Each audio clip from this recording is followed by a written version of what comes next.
Hey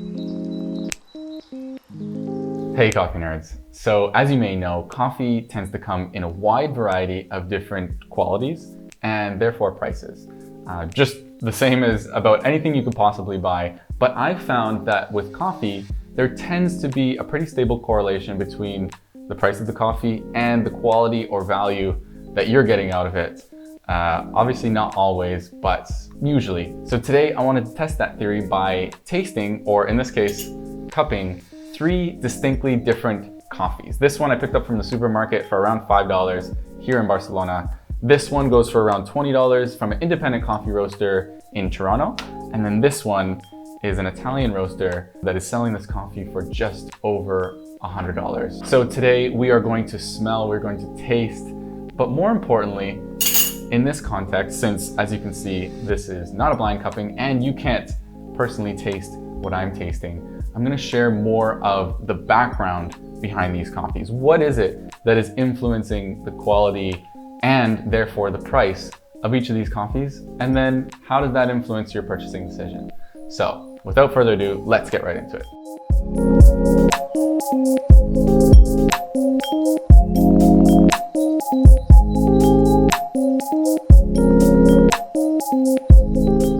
All right, so I've just done the cupping process, the standard procedure for tasting coffees all around the world. And I've done these for these 3 coffees here, but they're still quite hot. They're too hot for me to really dig into and taste. So while these cool down, I want to explore these 3 coffees and share a little bit of the background about them as I mentioned earlier. But let's start with smell. And we're gonna start with the $5 coffee here. So this is a brand called Soli, based here in Barcelona. I just picked it up from the supermarket, as I mentioned. In terms of smell, not a whole lot. I mean, it does smell like coffee, but not a whole lot of complexity going on. Nothing that surprising, sort of just a coffee. It is a little bit darker, as you saw from the footage. So to me, quite honestly, it does have a little bit of that smell where you're walking into a hardware store, maybe there's tires nearby and it has that rubbery type smell to me, but still some hints of coffee there. Let's go into some of the details. So it says here, Café de Barcelona. So it's from here, or at least it's a local brand, let's say. And then in terms of where it's from, the only thing that I could see on here is product of Catalonia. So that's the region we're in. And I know for a fact they do not grow coffee here in Catalonia. So that's all we're getting. We don't know exactly where this coffee is coming from. It did come pre-ground, as you just saw. So it's interesting that coffee at this price range is very hard to find in whole beans, in my experience. You'll not be able to preserve the freshness in the same way when it is coming ground. And then even in terms of the roasting date, since it comes from a supermarket, they cannot list that roasting date the same way that these other roasters can. They have to put a best before date. And so as it says on here, it's actually best before March next year, 2022. So that's the Soli, the $5 coffee. Now for the $20 coffee, a step up. As I mentioned, this is from a local independent roaster, not local to here, but from Toronto. And there's a lot more details on the bag here. Let's go into them. So this is the Colombia. The farm name is Finca El Paraíso. It's right here on the bag. And the process is a washed anaerobic. And if you don't know what an anaerobic process is, I have a video right up here in the right-hand corner talking all about that with a coffee processing specialist. So definitely worth checking out. We'll get back to that later on in this video as well. And if we go in the back, there's even more. So the Finca, the region, Cauca in Colombia, the variety is a gold bourbon and it's grown at just over 2,000 meters above sea level. Before I go on too much further, to me on the nose, on the aroma, an explosion of raspberry to me. So there's a lot of these berry notes, sort of that, a little bit of that bright fermenty type aromas coming out, but we'll get to more of that when we taste the coffee. They've listed some flavor notes, caramel, passion fruit, berries. So as you can see, just by the bag itself and the smell, it warrants a higher quality and a higher price. But let's move on to the most expensive coffee here on the table.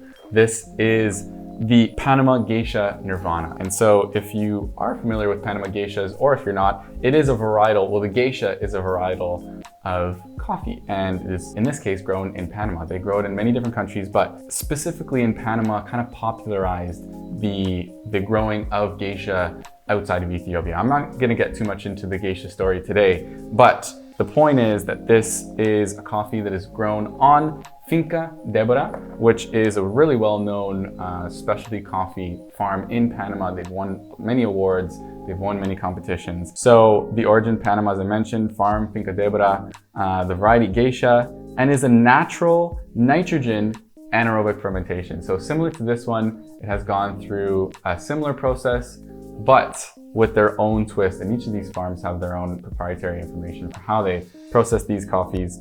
But as I mentioned, this was roasted in Italy. So let's smell this incredible coffee. So as I mentioned, it's the Nirvana from Vanelli.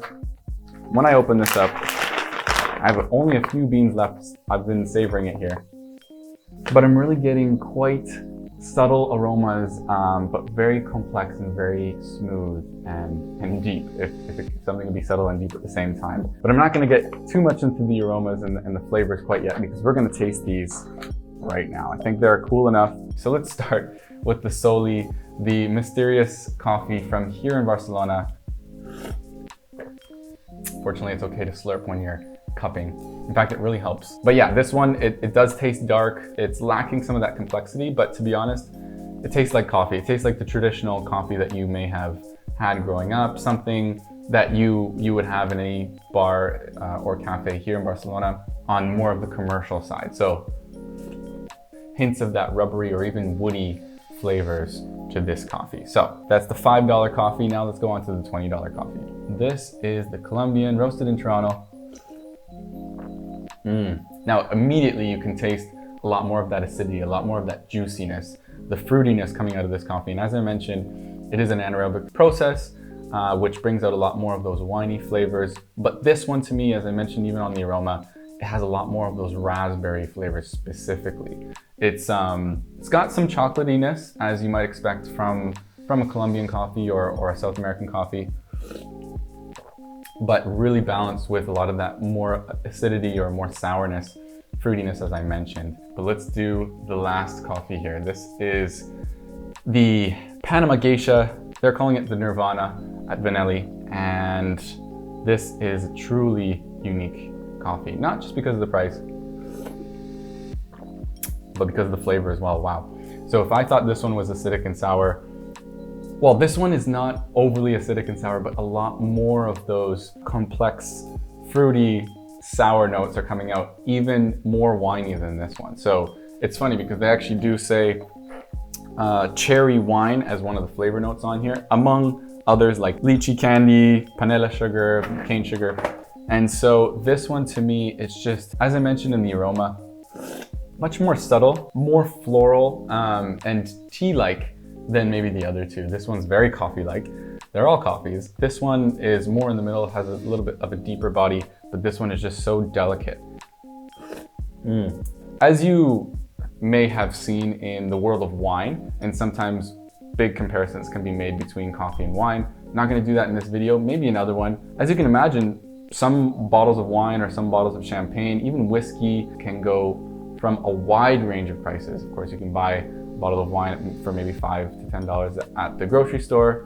You can also buy one for $1,000, $2,000, or $10,000. So what is the difference? Is it worth it to you to buy a $1,000 bottle of wine, or in this case, a $100, which is quite a bit cheaper, for the amount of drink that you can get out of this versus a bottle of wine? Is it worth it to you? Is $20 more reasonable? Is it something that you could get into on maybe a monthly or even a weekly basis to get the best? This is some of the best coffee in the world that I have on my table here. Maybe not this one. This one, I'm not being critical, but this one is a commercial coffee. It came out of the grocery store for $5.